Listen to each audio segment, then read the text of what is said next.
Hi and welcome to Torchlight Infinite. Torchlight will be available on iOS, Google Play and Steam for the PC. If you haven't come across it before, it is now going into its second beta testing, which I'm lucky enough to be able to try. I'm going to try and level through as much as I can to see exactly what I can achieve in the time, and I will not be using any of the small cash shop features available either. Now, Torchlight Infinite itself is a Diablo 4 / Path of Exile type of game, which so far is extremely good. It's got a bit of a Borderlands artist feel to it. The mobs are quite difficult as you progress through it as well. The one thing that I've found which is extremely good about Torchlight so far is how customizable it is for all your weapons and your gear. I'll go into it a bit more later. However, it really does open up a plethora of opportunities for you to do whatever you want with the builds you're using.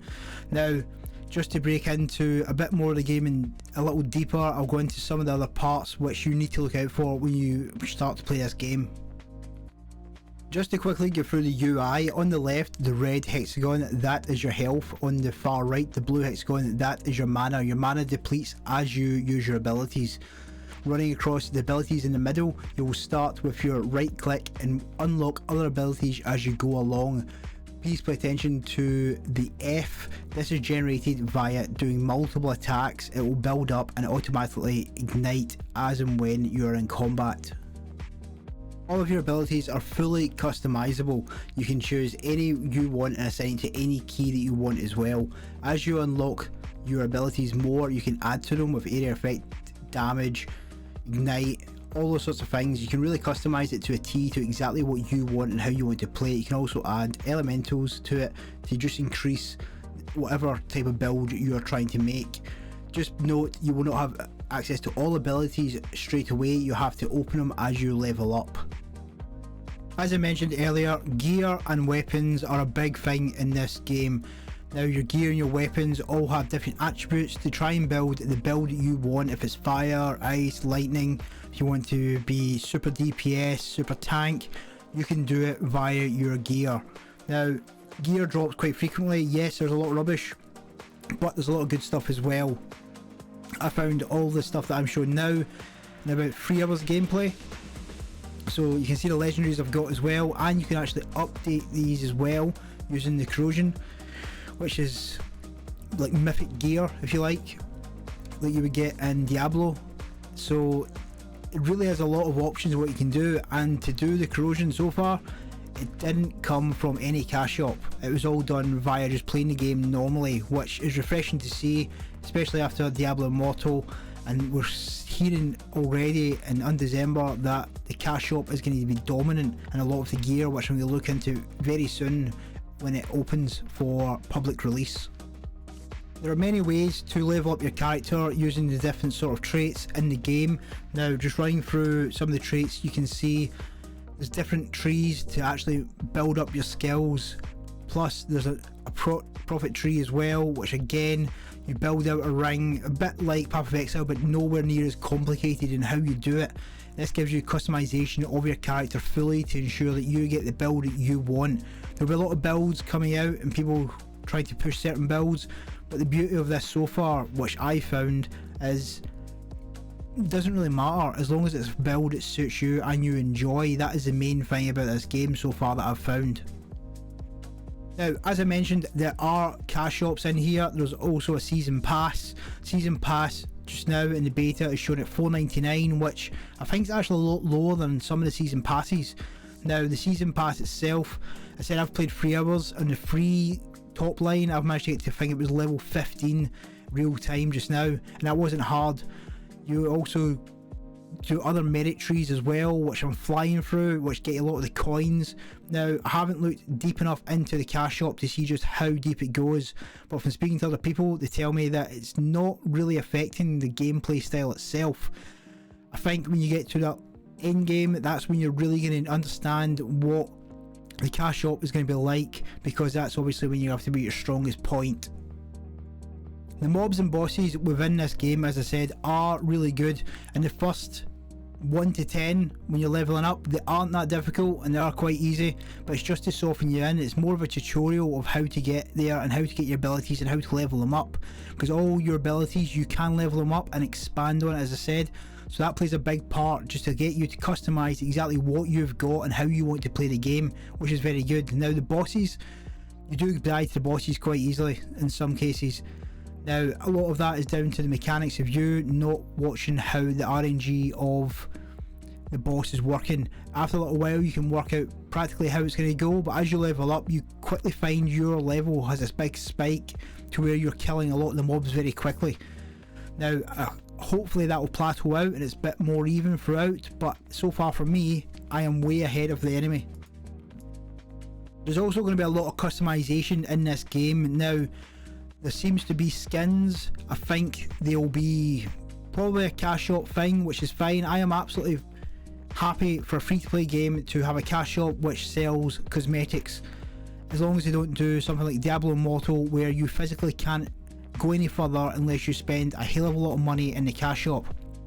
As I said, so far I've spent nothing in the cash shop, nothing at all. I haven't even felt as if I've had to yet. And now a lot of people see a cash shop and they think it's very predatory. I do think that as well. I've played some games which are extremely predatory, trust me. I know exactly how easy it is to get caught in that, and before you know it you've spent 2 or 3 grand for pixels. So far so good. I have not felt any need to spend, and the currencies that I'm finding in the game, I'm actually easily getting them within the game as well. So I think personally, I think a lot of the cash shop is going to be for don't want to wait, want to buy now. And if you just work and grind, nowhere near like the grind was in Diablo Immortal, I think you can probably balance out and get to the same position, but ultimately you will not get to the same player who's paying a lot of money. That's always going to be the case in a free to play game, but as long as you're close to it, and when it comes to PvP, I don't know how that's going to play out, but as long as they can balance that, I think it should be absolutely fine to do it that way. Moving on to the crossplay aspect. Now I think everyone tries to do crossplay. It is ultimately the way to go, especially for games like this. If you can play it on the go and get back, play it on the PC. All this is recorded on PC. I haven't done any of the footage on mobile, but I have seen some and it actually looks quite good. Now the crossplay is good because it keeps worlds populated, and if servers are populated, it means that people are going to play. Within this game there is a market as well, which doesn't open to level 60, so I haven't been able to look at it properly. Within the cities that you go to, just like you do in Diablo when you come through the Axe or Lost Ark, etc., there is storage sheds in there that you can use. There's also places where you can take some of the rubbish weapons and armour that you've got, take it in and basically recycle them for shards and use those shards on the black market. Now I haven't went deep into the market yet. Within the beta that starts on the 13th, I'm really going to try and push to get to level 80 if I can, and try and use all those functions just to see exactly what is going to come out of this. There was a lot of hype about this game. People were a bit shocked that a free to play game was going to have a cash shop. It's just the way it's going to be. If they have to pay salaries, they have to pay for updates, you're going to have some sort of monetization in a game. Sometimes if they do it properly, it's great because the casual gets a free to play game and they can just log on, log off when they want, and people who want to really deeply go into a game, they can spend a bit of money just like they would for some games. I mean, I've seen Call of Duty come out for $80 for an online game. I don't understand why it was $80, but it was, and people paid it just to play the beta. This is free to play. You can try it, you don't have to like it. If you don't like it, you can just uninstall it again. Now that's not to say that the cash shop might go in a different way. Nobody knows at this stage. It is one of those things we'll have to see, but so far for me personally, I haven't found any need or want to try and spend money, which is good. Would I spend money? Probably, because I like the game a lot. It is actually really good, but I like this genre of game. So for me, I like to invest in games, even if they're free to play, because I like to see the game further produced into different DLCs and packages, and that needs to be paid for. I'm not sticking up for free to play games that put cash shops in place. That's definitely not the case, because some do it really bad. Look at things like Rise of Kingdoms, Diablo Immortal, who prey on having to pay money to actually play the game properly, and grinding in it doesn't really pay off. Now my final thoughts so far, I've just got to the back end of the first beta. So far so good. If you like a Borderlands style Diablo 4 type of game, then this could be you. For the people who are disappointed in Diablo Immortal and just found it too predatory, this may be the saving grace for you. However, as I said, it's early days, but so far so good for me, massively. I mean, I wouldn't endorse any games that I didn't think had the potential. The gameplay is really good. I find that all the attacks, everything, the latency, even though I'm playing in 150 ping from a Korean server, is very responsive, which fills me with a lot of confidence, if I'm being completely honest, because we all know latency can be an absolute killer, especially in games like this. But I will make another video and after I have tried out the new beta, because there's new things coming to the game as well, and I'll let you know how it goes. I'll do a bit of an update, then hopefully all being good I will then start doing some sort of guides just to get you ready for when it officially launches after the next few betas.